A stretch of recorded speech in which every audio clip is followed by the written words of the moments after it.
Hi guys, welcome back to another session. मैं आभा भनोट लेकर आई हूँ आपके लिए करंट अफेयर्स के एपिसोड नंबर 846।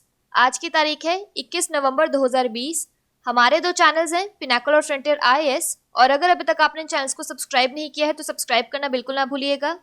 साथ ही साथ इस बेल आइकन को जरूर दबाना है ताकि हमारी आने वाली हर वीडियो की नोटिफिकेशन आपको मिल सके। हमारी दो वेबसाइट्स हैं sscglpinacle.com और baljeedhaka.com, इन दोनों को विजिट करना बिल्कुल ना भूलिएगा। ये सेशन हर रोज सुबह 4 बजे अवेलेबल हो जाता है और वीडियो की एंड में आपसे क्विज के क्वेश्चन पूछे जाते हैं जिनका आंसर आपको कमेंट सेक्शन में जरूर करना है। साथ ही साथ हमारे दोनों टेलीग्राम हैंडल्स फ्रंटियर आईएएस और एसएससीजीएल पिनेकल ऑनलाइन को ज्वाइन जरूर करना है for daily videos, PDF and monthly magazine. Start करेंगे प्रीवियस क्विज के साथ। आपका पहला क्वेश्चन था, भारत में राष्ट्रीय प्राकृतिक चिकित्सा दिवस कब मनाया जाता है? तो इसका सही जवाब था 18 नवंबर। और आपका दूसरा क्वेश्चन था, भाजपा की वरिष्ठ नेता मृदुला सिन्हा का हाल ही में निधन हो गया, वह किस राज्य की पहली महिला राज्यपाल थी? तो इसका सही जवाब था गोवा। स्टार्ट करेंगे आज के सेशन के पहले क्वेश्चन के साथ। उपन्यास शुगी बेन के लिए बुकर पुरस्कार 2020 किसने जीता है? तो इसका सही जवाब है option number B, Douglas Stuart.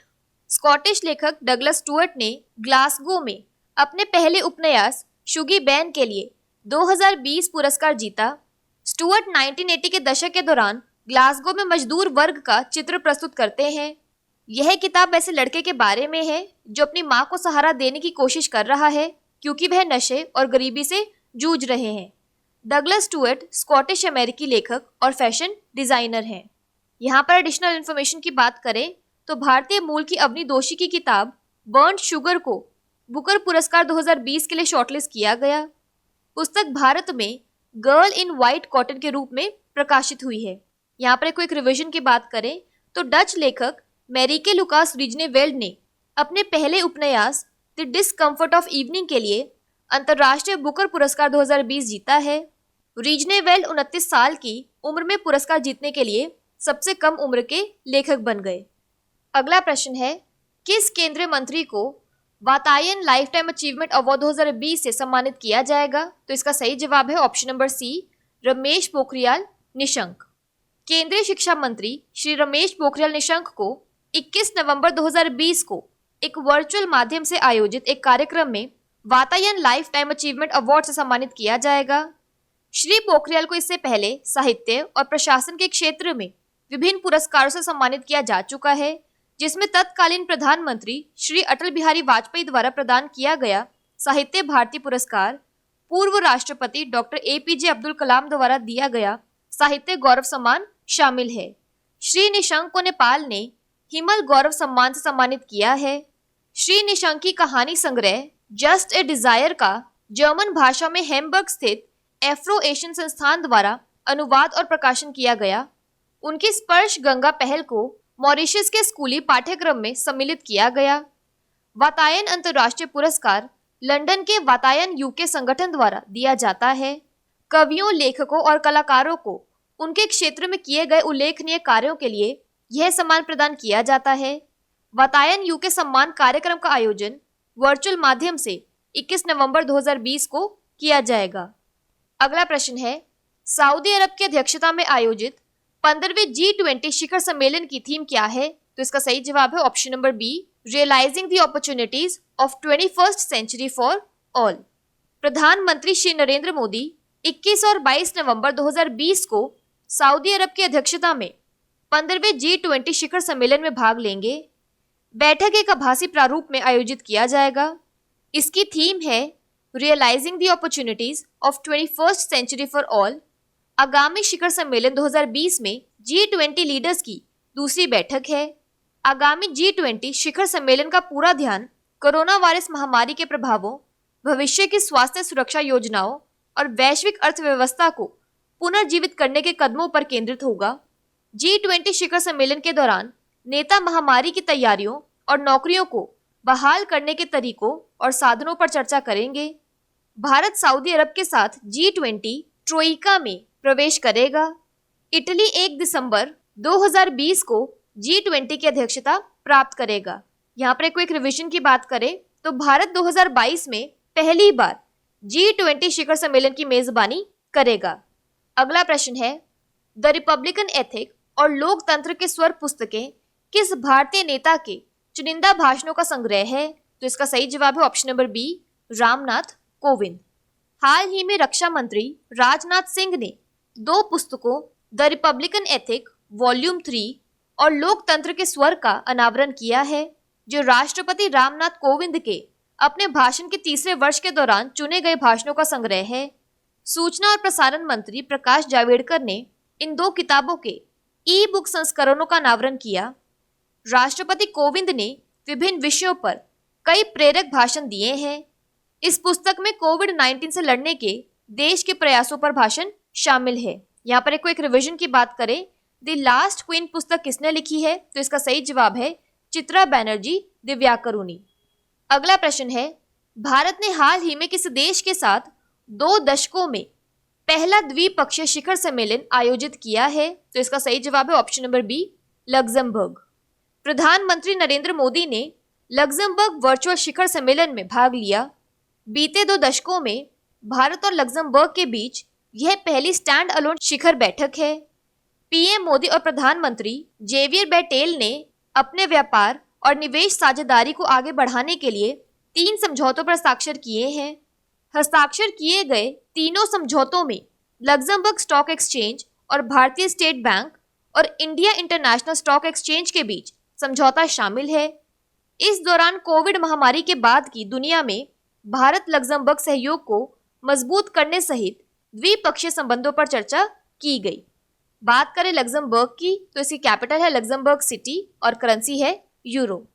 अगला प्रश्न है, किस राज्य मंत्रिमंडल ने दिव्यांगजन शक्तिकरण योजना को मंजूरी दी है? तो इसका सही जवाब है option number D, Punjab. Punjab cabinet ने एक नई योजना पंजाब दिव्यांगजन शक्तिकरण योजना को मंजूरी दी है, जिसे पूरे राज्य में चरणबद्ध तरीके से लागू किया जाएगा। इस योजना के पहले चरण में मौजूदा कार्यक्रमों को मजबूत करना होगा, ताकि यह सुनिश्चित किया जा सके कि उनके लाभ विकलांग व्यक्तियों तक अधिक प्रभावी तरीके से पहुंच सके।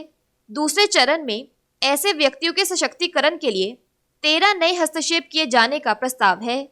सामाजिक सुरक्षा और महिला और बाल विकास विभाग द्वारा परिकल्पित इस योजना का उद्देश्य चरणबद्ध तरीके से विकलांग व्यक्तियों को एक बाधा रहित वातावरण प्रदान करना है।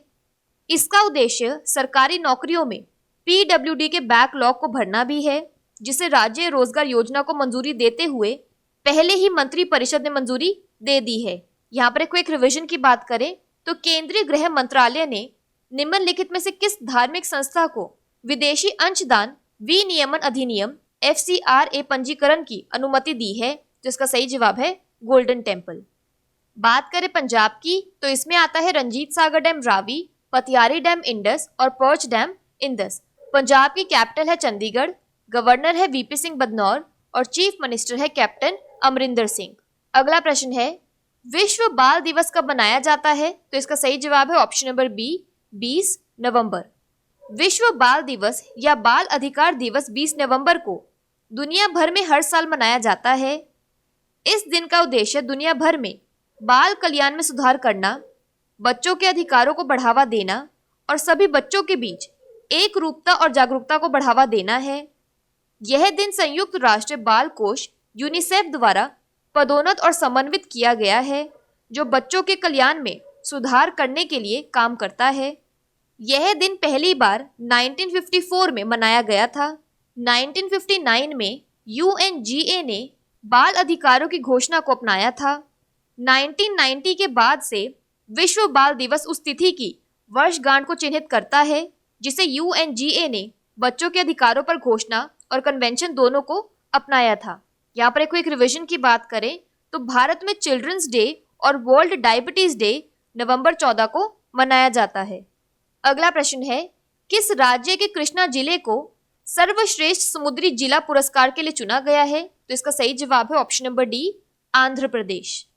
मछली पालन, पशुपालन और डेयरी मंत्रालय द्वारा आंध्र प्रदेश के कृष्णा जिले को देश में सर्वश्रेष्ठ समुद्री जिला पुरस्कार के लिए चुना गया है। विश्व मत्स्य दिवस पर समुद्री विकास कार्यक्रम, किसान कल्याण कार्यक्रम और कार्यान्वित की जा रही अन्य पहलों का देश भर में अध्ययन किया जाएगा। कृष्णा को सर्वश्रेष्ठ समुद्री जिला घोषित किया गया था। जबकि ओडिशा के कालाहांडी को सर्वश्रेष्ठ अंतर्देशीय जिला और असम के नागांव को सर्वश्रेष्ठ पहाड़ी और उत्तर पूर्वी जिला घोषित किया गया था। यहाँ पर एडिशनल इन्फॉर्मेशन की बात करें तो 21 नवंबर को विश्व मत्स्य दिवस मनाया जाता है।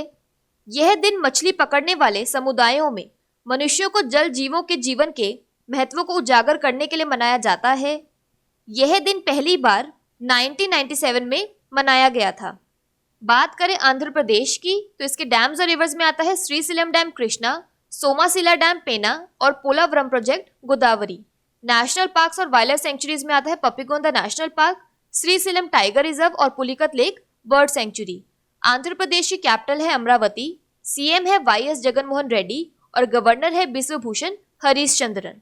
अगला प्रश्न है, हाल ही में किस मंत्रालय ने एक जिला एक उत्पाद योजना का GIS डिजिटल मैप लॉन्च किया है? तो इसका सही जवाब है ऑप्शन नंबर बी, खाद्य प्रसंस्करण उद्योग मंत्रालय। केंद्रीय खाद्य मंत्री नरेंद्र सिंह तोमर द्वारा प्रधानमंत्री सूक्ष्म खाद्य प्रसंस्करण उद्यमियों के औपचारिकरण की योजना PMFME योजना के क्षमता निर्माण घटक का उद्घाटन किया गया है। उन्होंने भारत के एक जिला एक उत्पाद योजना का GIS डिजिटल मैप को भी लॉन्च किया है। यह हितधारकों की सुविधा के लिए सभी राज्यों के ODOP उत्पादों का विवरण प्रदान करता है।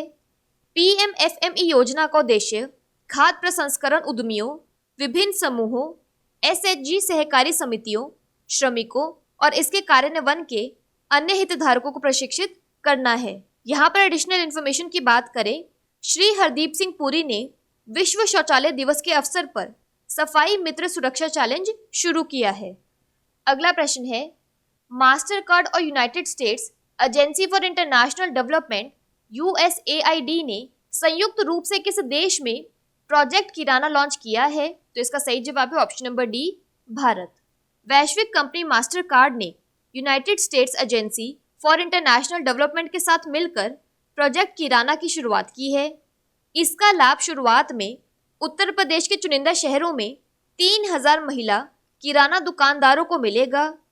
इस कार्यक्रम का मकसद महिलाओं द्वारा चलाई जाने वाली किराना दुकानों पर डिजिटल पेमेंट को बढ़ावा देना, वित्तीय समावेशन का दायरा बढ़ाना और आय माध्यमों को विस्तार देना है।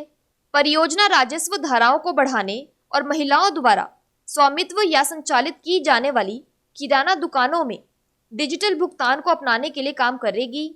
2 साल के कार्यक्रम को शुरू में लखनऊ, कानपुर और वाराणसी में लागू किया जाएगा, जिसमें लगभग 3000 महिला उद्यमी शामिल होंगी और बाद में इसे बढ़ाया जाएगा।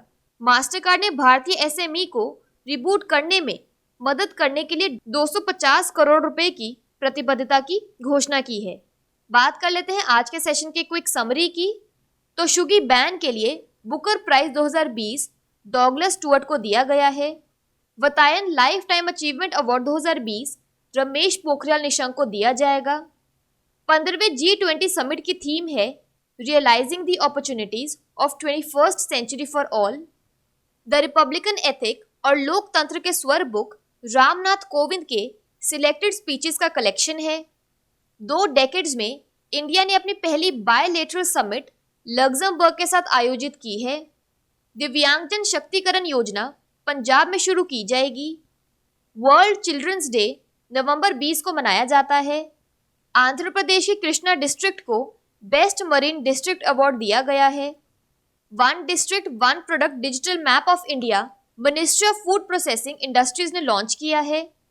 और मास्टरकार्ड और USAID ने मिलकर प्रोजेक्ट किराना भारत में शुरू किया है। बात कर लेते हैं आज के सेशन के क्विज फॉर द डे के। आपका पहला क्वेश्चन है, उपन्यास शुगी बैन के लिए बुकर पुरस्कार 2020 किसने जीता है? और आपका दूसरा क्वेश्चन है, द रिपब्लिकन एथिक और लोकतंत्र के स्वर पुस्तकें किस भारतीय नेता के चुनिंदा भाषणों का संग्रह है? और अगर अभी तक आपने हमारे चैनल को सब्सक्राइब नहीं किया है तो सब्सक्राइब करना बिल्कुल ना भूलिएगा। साथ ही साथ इस बेल आइकन को जरूर दबाना है ताकि हमारी आने वाली हर वीडियो की नोटिफिकेशन आपको मिल सके। हमारी दोनों वेबसाइट्स sscglpinnacle.com और baljitdhaka.com को विजिट करना बिल्कुल ना भूलिएगा। साथ ही साथ हमारे दोनों टेलीग्राम हैंडल्स को ज्वाइन जरूर करना है। Thank you so much.